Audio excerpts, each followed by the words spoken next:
So you've decided to try intermittent fasting for weight loss. Let me guess why. Is it because you've tried literally everything else and you're thinking, well, maybe if I just don't eat at all, I can freaking lose this weight? Because that's what happened to me. I was at the end of my rope, and that's why I tried intermittent fasting, and boy, did it work for me. I lost a total of 80 pounds, 55 of which was over the course of 6 months. So this was a phenomenal strategy for me, and I credit it to my success. Now, I did do a couple other things. I used a low carb diet, I used regular exercise, and probably most importantly, I hired a coach and joined a support group. But the intermittent fasting was the tool that drove the weight loss. It worked for me. I do, in fact, believe it'll work for a lot of people, and it might just work for you. If you're new here, hi, my name is Heather Shooker. I'm a nurse practitioner, which means I'm a healthcare provider, but I am not your healthcare provider. So you need to talk to whoever's taking care of you if you have any questions. So if you want to use intermittent fasting for weight loss, there is a step-by-step process that if you follow it, you're more likely to be able to stick with it and get to the weight loss you're looking for. My advice is to not move on to the next step until you are really comfortable with the first one. It builds on each other. Let's get started. Step number one, don't drink your calories. If you've been following my channel, I have harped on this multiple times before. Now, what do I mean by drinking your calories? I literally mean that anything that you can suck through a straw or drink in a glass, try to stop using that. Now, that would include coffee with cream and sugar, or tea with sugar, or energy drinks, or soda, or blended drinks, anything that's liquid. Try to eliminate. It is very difficult to regulate your blood sugar, which is one of the things that we're trying to do with intermittent fasting when you're drinking calories, especially if you're sipping on them throughout the day. So that should be your step one. Now, if you already are like, how am I supposed to do that? I am highly addicted to one of those drinks that I mentioned, then I would recommend only having those liquid calories during a meal, breakfast, lunch, or dinner. Make sure it's clumped together with your eating times. A lot of times when people think of intermittent fasting, they hear things like 16-8 and they think, okay, well, I don't eat for 16 hours and then I eat for 8 hours straight. And that's actually not the ideal strategy. The ideal strategy is if you're going to have an 8-hour eating window, then you're going to split that up into meal times, whether that be 2 meals or 3 meals, but you're going to have breakfast, have nothing, and then lunch, and then have nothing, and then dinner. And by nothing, I mean nothing with calories. You can have water all day long. In fact, I encourage you to have water all day long. But the liquid calories, if you're sipping on them, then you're not fasting. And that's what we're trying to do. That's the whole point. That's what we're here for, right? Okay. All right, once you've gotten done with step one and you're no longer sipping on drinks all day long that are raising your sugar, raising your insulin, you're ready to move on to step two. Step two is stop snacking. So that means instead of, nibbling on things throughout the day, even gum, right? Any kind of nuts or cheese or little candies or whatever, again, try and stick with meals. Breakfast, lunch, dinner. Only water, black coffee, black tea, water with lemon even. Let's spice it up a little. Those are the things to have in between your meals, not nibbly little snacks, because every time you have a snack, you're breaking your fast. So you're no longer getting that good fat burning mode in. So step one and step two were both designed to get you used to relegating your eating time to meal times. Now that's already easy for you, and that isn't something that you personally have to work on. Great. You can skip straight to step three. But for a lot of people, one of the reasons they have the extra weight on their body is because they're eating constantly. Now, I have taken slack for this from dietitians. So I know as a healthcare provider, believe me, I've been taught it too, that we're supposed to eat small, frequent meals in order to lose weight, right? You don't want to slow down your metabolism. You boost your metabolism by having small, frequent meals. Now, if that's working for you, great. I don't want to stop anything that's working. Keep doing it. Fantastic. But If you're not making any progress and you're using that strategy, then maybe try this one. And if this one doesn't work, go back to that one. It's very fluid. It's nothing set in stone. That's the beauty of a really long life. We get to try a lot of things.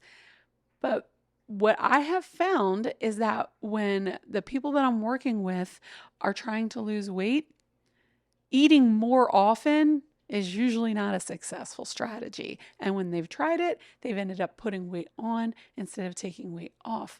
Because a lot of times, the reason we have excess weight on our body is because our insulin is elevated, and we're not likely to get it down if we're constantly eating. We're likely to keep it up. So maybe try this instead. So step 3 is when the real fasting comes on board from my perspective, and that is cutting out a meal.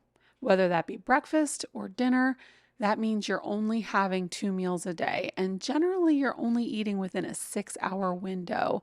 So this is commonly called a 18-6 fast, which means you're fasting for 18, and then within your 6-hour window, you're having 2 meals, breakfast and lunch, or lunch and dinner. So what does that mean in real life? That means you get up for the day, you have a glass of water or black coffee, black tea, you go to work, you work, do your thing, whatever that might be. And then at lunchtime, you break your fast with hopefully, protein, vegetable, something low carb. I'm a low carb girl, so I'm always going to recommend that.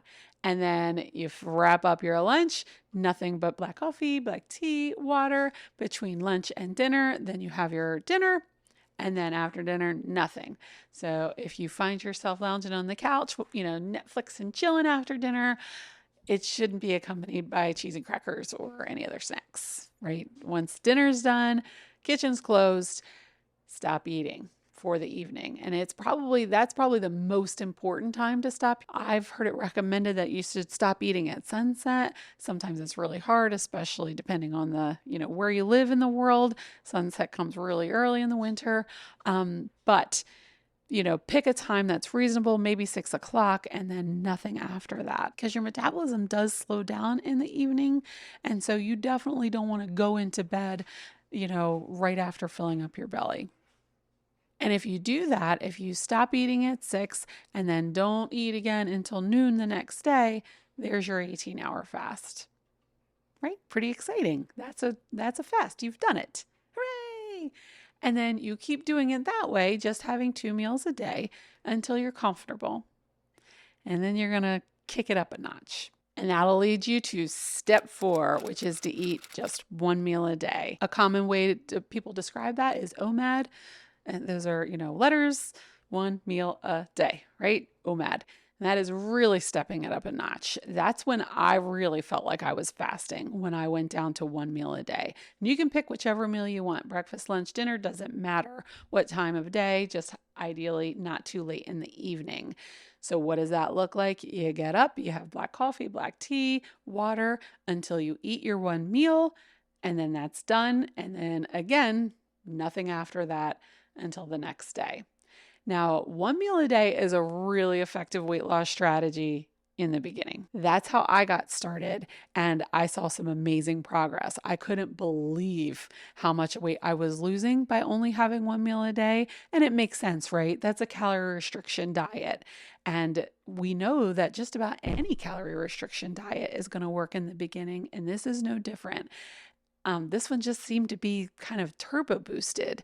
So I saw great success. I was really excited until I plateaued. And unfortunately, that plateau is really common for people that consistently do 1 meal a day, because your body acclimates to that lower calorie intake. It's like, we're not getting as much food as we used to. We got to slow it all down. And it does take it a while to figure that out. But once it figures that out, it does in fact slow everything down. And then your weight loss kind of stops. And then if you're unlucky, which I kind of was, the weight starts to creep back on. So you don't want to find yourself there. So what was recommended to me was to alternate that. That means 1 meal, and then the next day do 2 meals, and then go back to 1 meal, and then the next day do 2 meals. In fact, what I was taught was, in general, it's a really good idea to switch things, alternate daily fasting, because then your body doesn't acclimate. Then your body doesn't get used to that. It doesn't get used to one steady, consistent calorie amount that, unfortunately over time it gets used to, it slows down your metabolism, and then the weight loss stops. And then you would have to eat even less to get the same weight loss. And you can't just keep eating less and less and less indefinitely, right? There is a breaking point there, and you will not feel good at all if you try to do it that way long term. Okay, so while I got pretty good magic and pretty good progress on step 4, OMAD, 1 meal a day, it wasn't until I got to step 5 that things really took off for me. Now, step 5 is when we go an entire day without eating. Okay, that's when you get into true alternate day fasting. That means you're going to get up and go to bed without having eaten anything. I know. That's tough. And people hear that and they get overwhelmed by the very thought of it. Now, if you've been going through step by step by step, it does progress and you build up the ability to go an entire day without eating. So I don't recommend that you try that all at once, although you totally can. Your body's capable of doing it, obviously. When people have surgery and all kinds of other reasons, they go NPO in the hospital, nothing per oral, they're able to not eat for days. And, as long as they get hydration and electrolytes, they're fine. Do I recommend you just do that? No, you're going to feel really uncomfortable, but it's possible and it won't kill you. But please talk to your healthcare provider if you're going to try anything. Don't you come back and say this crazy lady on the internet told me to do it, because I told you from the beginning that you need to talk to your healthcare provider. That's all I'm saying. So when you go a whole day without eating, that's either a 36 or a 42-hour fast. Where does that math come from? Let's say you stopped eating at 6 p.m. on Sunday.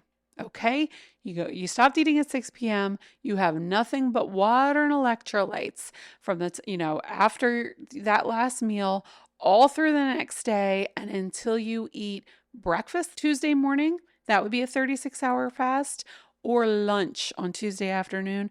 That would be a 42-hour fast. Okay. Now, I was taught that the 42-hour fast was really powerful. I was taught if you did that 3 days a week consistently, you would see a significant amount of weight loss. I was specifically taught that if you did that 3 days a week for 6 months, you could get to goal. And that's exactly what happened. I was just as shocked as anyone. But I started in April at 200 pounds, and the Halloween, October, I was down 55 pounds and I was in a normal body weight. And what I did was not eat Monday, Wednesday, or Friday. Now, was I perfect? Did I keep that schedule perfectly the entire time, all 6 months? No. Actually, I did throw in a couple of longer fasts, a couple of 72-hour fasts, even a 96-hour fast. But I found that I had more consistent weight loss and it was easier to maintain when I did those 342s a week, when I did not eat Monday, Wednesday, or Friday. It worked. It worked. It worked for me. It could work for you. Now, do I recommend that you try this on your own? No, I don't. Is it possible? Can people do it? Yes. At the very least, I would find a support group. I would read some books about the subject to make sure that you know what you're doing before you dive into it, because there are some side effects to fasting. You don't really think about it, but there are several actually. And the side effects are worse if you don't make sure that you maintain your fluids and your electrolytes, specifically getting adequate water and getting adequate salt. Now, I know that people are afraid to supplement with salt because we've been taught that it's bad for us. We've been taught if we have high blood pressure, we should avoid it like the plague, right? There are a lot of reasons. And if you do have issues with salt and blood pressure, then that is definitely something that you want to consider before you dive into these waters. But if those are not issues that you have, first of all, certainly you can monitor your blood pressure and see what it does. Secondly, the recommended daily amount of salt that we get in a day is not like a especially small amount. I believe it's 2 grams. And if that's the case, you can have an awful lot of salt in the course of a day where you're not eating any food before you're even above the recommended daily amount. So keep in mind, we're used to having highly salted foods, so adding more salt seems excessive. But if you're literally just having water all day, then that's different, right? And so adding the salt, that's your recommended daily amount to make sure that you don't have the side effects from fasting is a really good idea, and you'll probably regret it if you don't. When people don't supplement salt, they tend to get headaches specifically. And part of the reason that's happening is because we're losing a lot of fluids when we're fasting for 2 reasons. Number one, if we don't have enough intake, and number two, because insulin makes us hold fluid. And when we drop that insulin when we're fasting, we tend to release a lot of fluids. If you've dieted before, at the beginning of most diets, we tend to lose some water weight, right? Why is that happening? In general, it's because we're dropping our insulin, we're lowering our sugar, we're lowering our carbs in some way in just about any diet, and we have that release of fluids. And that release of fluids comes with a release of salt. And if we have low sodium, we tend to not feel well. We tend to get headaches. Sometimes we get dizzy and lightheaded and just don't feel well at all. Like dehydration makes you feel sick because you are. So you want to make sure you're getting those fluids in, and the fluids are more likely to stay in if you have salt too. Now, if you start fasting for an extended period of time, you might see some other side effects. For example, unfortunately, if you do a long fast, like 42 hours, you can get diarrhea when you break at that meal at lunchtime the next day. So if you're at work, that might be unfortunate. So that is something to plan for. Now, what foods you break with will determine the likelihood of that side effect, and there are ways to combat it. And that's when resources come in. I can't cover all of fasting in this one video, but that is something that happens. Some of the other side effects that come from fasting is fatigue, a feeling of coldness. I definitely was freezing a lot when I was losing weight. And I've heard that people who've had bariatric surgery and lose weight quickly have that similar side effect. I think when we're losing weight quickly, our body is changing its priorities, and keeping you warm just seems to be one that it doesn't prioritize anymore. I don't know if that's actually what's happening. I probably should if I'm making this video, but it's free. What do you want from me? But feeling cold was definitely something I experienced a lot while I was fasting. Another thing that happens, especially when you lose weight quickly, is your hair thins. Yeah, that sucks. Now, that also happens for people that have bariatric surgery and lose weight quickly. And I believe that happens if you don't get enough protein in. So just like people who are losing weight quickly with bariatric surgery, if you're fasting, you should definitely prioritize protein, because, things don't go well when we don't get adequate protein in our diet. And so that is something that you want to make sure you get an adequate amount. And of course, there's the obvious side effect. You're going to feel hungry. Right? Let's just be clear. If you're not eating, you'll feel hungry. That's part of it. Now, I've said this before, I'll say it again. It's not like that hunger builds up and builds up and builds up until you explode. It's not like that. It's more like that when you use calorie restriction every day.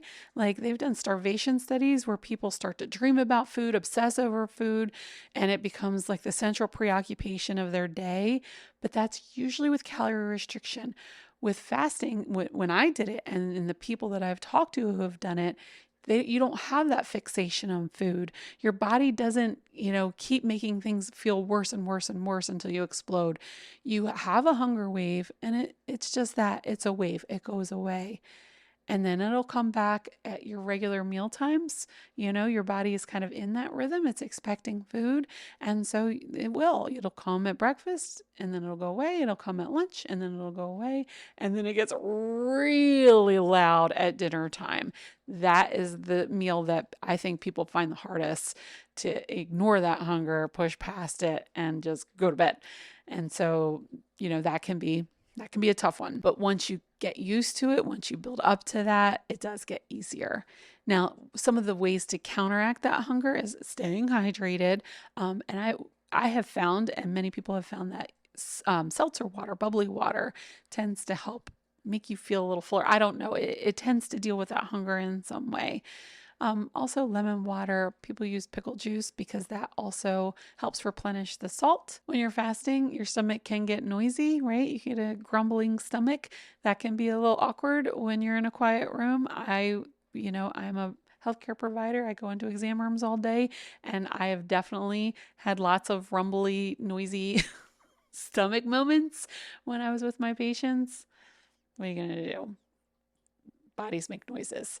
And I found that, drinking that bubbly water does help kind of calm those noises a little bit. So you can try that. A couple other side effects, leg cramping, that can come with dehydration and low electrolytes. It's generally recommended to take a magnesium supplement when you're fasting. Of course, always you can talk to your healthcare provider before taking a supplement. Generally 400 milligrams of magnesium a day is what's recommended. It's available over the counter. I'm not telling you to take it. I'm just telling you that's what I did. And fasting can interfere with sleep. Your body definitely recognizes that it is without food. It starts to jazz you up a little bit and you're kind of in hunter mode, I think.